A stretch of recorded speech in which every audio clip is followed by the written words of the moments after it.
Palmer has another question, and because he's a patron, and he dropped him in the Patreon He does channel, what he wants. We ask his questions first. So, if you want your questions to have priority, put them in our patron questions channel by becoming a patron. Our Discord is still open. We can pay attention to it while we do the show. Yeah, exactly. Some of us can. Some of us can. Shadowcasters.network/Discord.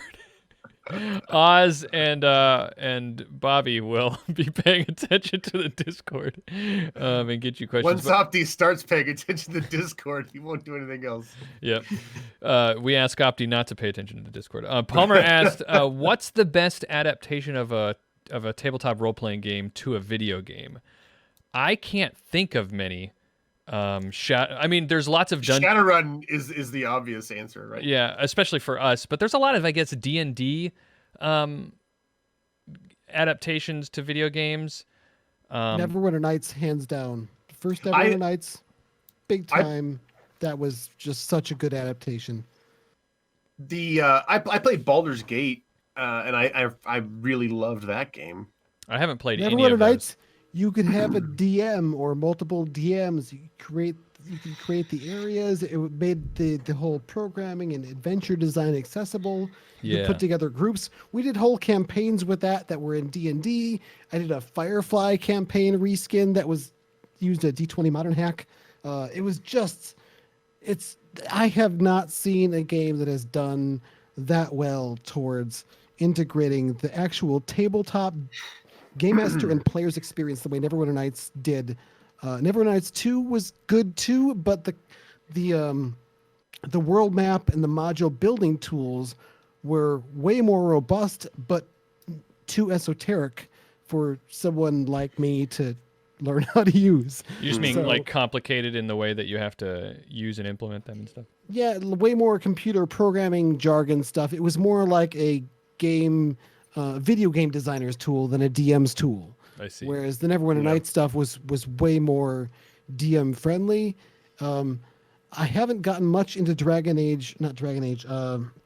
what's the one that came out a few years ago that had a similar system?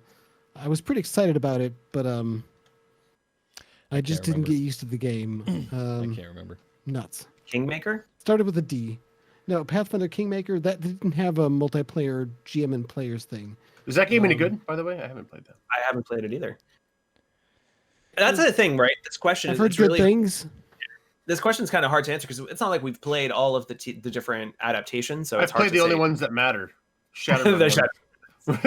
We played Shadowrun, at least me and Cliff and Opti and he who shall not be named, on the stream together. We played. You can see the videos. They're on. We've got them on the. But that one was not a tabletop experience, though. No, I think I can say that I've played all the Shadowrun games, but like the Super Nintendo and the Sega Genesis versions of Shadowrun were so immersive that it set me on a lifelong love of Shadowrun. Right, like so, like and not just you. Yeah, that's the right. Like, I've what heard else? Many times. What better thing can you say about a video game? Then like this made me want to dive into this world and have it influence me the rest of my life. Well, I think the recent like Shadowrun Dragonfall was Shadowrun Returns and Dragonfall. And those were still a single player experience, and the heart of a tabletop role playing game is interacting with other people for a shared cooperative storytelling. Is that what is that the criteria, or are we just saying like? I think that's maybe Cliff's criteria. I'm just saying that's my criteria. Yeah, I mean that's definitely it's obviously your reason for loving Neverwinter Nights so much. Yeah, and it's by far Shadowrun Returns is a CRPG and one of the best examples of it.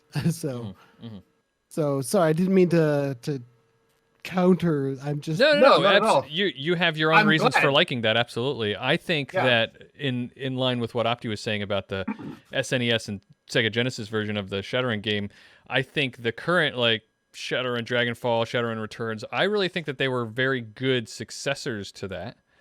In particular, Dragonfall, because the story was very good. But how did you all feel about the BattleTech video game? Because it's the same company. And I know you guys. played it. I never finished it. I played it for a while until my computer crashed, and I had to get a new computer, and I never wanted to run it again. So I never finished it either. I played it on stream for a while, and I really enjoyed it. I didn't finish it because it started to get hard,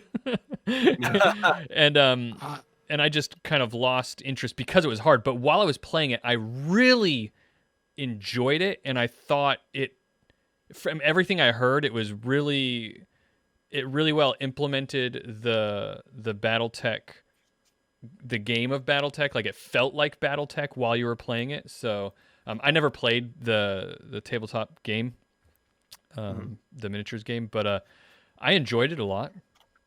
Cliff, you could probably speak more to it being an adaptation. Yeah, there are certain key differences that bother core BattleTech grognards, but I will say that I, as a person who has played a fair bit of the BattleTech tabletop game, I found it to scratch the itch very well. I felt like the compromises or the adaptations they made to make the tabletop game fit into a computer strategy game were served the gameplay experience well. There's a number of mods out there, but one big one in particular that I won't name because I'm not saying favorable things about it, that adapts BattleTech, the game, into the computer game, into a more true adaptation of the tabletop game. It is not fun. It bogs down a lot, and it's way slow. And you could just, I started playing through a campaign with it, and I just unloaded it, had to reinstall the game, and started playing without it again, because they've done such a good job with adapting it. Well, I mean, you've got Mitch Gittleman on the team, which, of course, he's been involved in so many of the computer adaptations of BattleTech over the years. And, of course, Jordan Weissman, who is one of the people who made up BattleTech originally. So I guess it's no question they kind of knock things out of the park with their original IPs. Yeah. But they really do knock it out of the park. It is a very good adaptation of BattleTech. It's not for everybody because it does get crunchy, and it is hard to learn, but they did adjust things with some of the more recent updates, so you've got a lot more control over the difficulty settings if you want to play with a more entry-level mode. Maybe I should crank it back up again then. The only reason I didn't bring it up to answer the question in particular is because I don't think of BattleTech as a role-playing game, a computer role-playing game. I think of it as a strategy game that has role-playing game or storytelling elements. You're right. That was the question of TTRPG. But I cannot leave this question done without bringing up, and even though I'm not a huge fan of the company right now, the Vampire the Masquerade Bloodlines was amazing. I hear a lot of good things about that game. I didn't finish it, but I didn't finish it. We kicked it up. I want to say like 4 years ago. I played it for the first time, but my husband had played it long before, and he was like, "You have to play this." And when we were going through it, I was like, "This is so intricately detailed for its time." I was just really surprised. It had, aside from a bunch of dialogue trees, it had like every skill had like its own little mini game, like computer hacking or like, and it was just, there was so much detail and depth as you were walking through this open world. I was just very, very impressed with it. Bobby, what were you going to say? I think I cut you off. Oh, no, you didn't. When you mentioned Vampire, I never played those ones, but there was one that came out before. It's even older, Vampire the Masquerade Redemption, which, granted, the voice acting and the actual writing for the story, the single-player story, is it's something.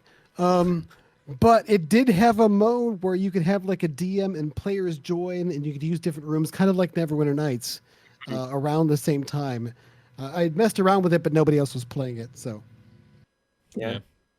But I thought I would have to throw out that honorable mention because they were doing the GM and players thing back then with that game.